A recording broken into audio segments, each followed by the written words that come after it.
You have probably heard the rhyme. In 1492, Columbus sailed the ocean blue.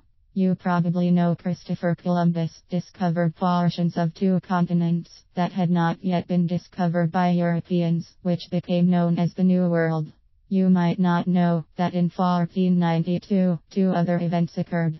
In Spain, which radically brought the country out of the Middle Ages to the Renaissance. One in 711 AD, Muslims came up from Africa and invaded the Iberian Peninsula, Spain, and Portugal.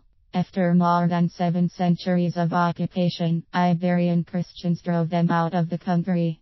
The King and Queen of Spain, Fernando and Isabella, ordered the expulsion of all Muslims and Jews. As a result, Spain regained its land under Christian rule. Without Muslims and Jews, Christian Spain focused inwardly toward artistic and other cultural endeavors. 2. Christopher Columbus was a navigator, arguably from Genoa, Italy. He grew up influenced by Italy's flourishing Renaissance culture. While Queen Isabella was expelling all non-Christian folk from Spain, Columbus came to her court, claiming he could sail to the Indies using a new alternative maritime route.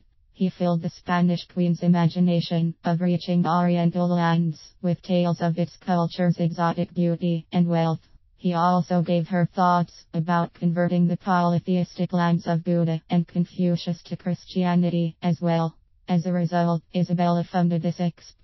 After 2 months of crossing the Atlantic Ocean, Columbus had not sailed to the Indies. Instead, he had discovered a whole new group of islands and portions of an entire continent where primitive natives lived.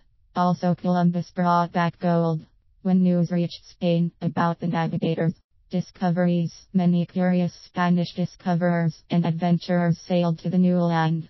Columbus's maritime endeavors became the spark that led Spain to become the world's largest empire that lasted over 300 years. These lands include North, Central South America, as well as the islands in the Caribbean. 3. Elio Antonio de Nebrija was a Spanish Renaissance scholar who wrote the first Spanish grammar book. It was published in 1492, known as the Grammar of the Castilian Language. Nebrija was the first European to write the first grammar book of the Romance language, not Latin. Thanks to Nebrija, the Spanish people and the future indigenous folk of the new Spanish Empire had a tool for communicating and spreading the Spanish language. During that same year, he also composed the first Latin-Spanish dictionary, so Spaniards could translate most ancient and current literature written in Latin.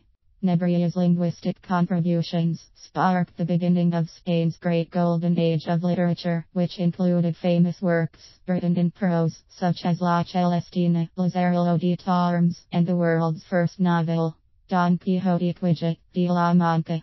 Many other Spanish writers chose poetry, theater, and music.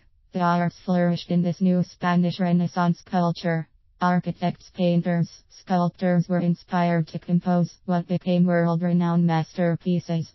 While most European countries had already grown out of the Middle Ages and embraced the Renaissance, in 1492, Spain had fought its way out of the medieval period by ousting all Muslims and Jews from the country.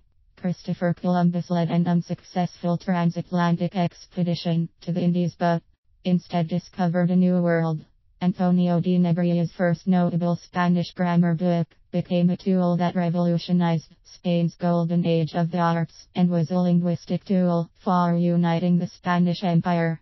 Although 1492 marked Spain's most remarkable year of cultural achievements, it would soon have its share of downfalls.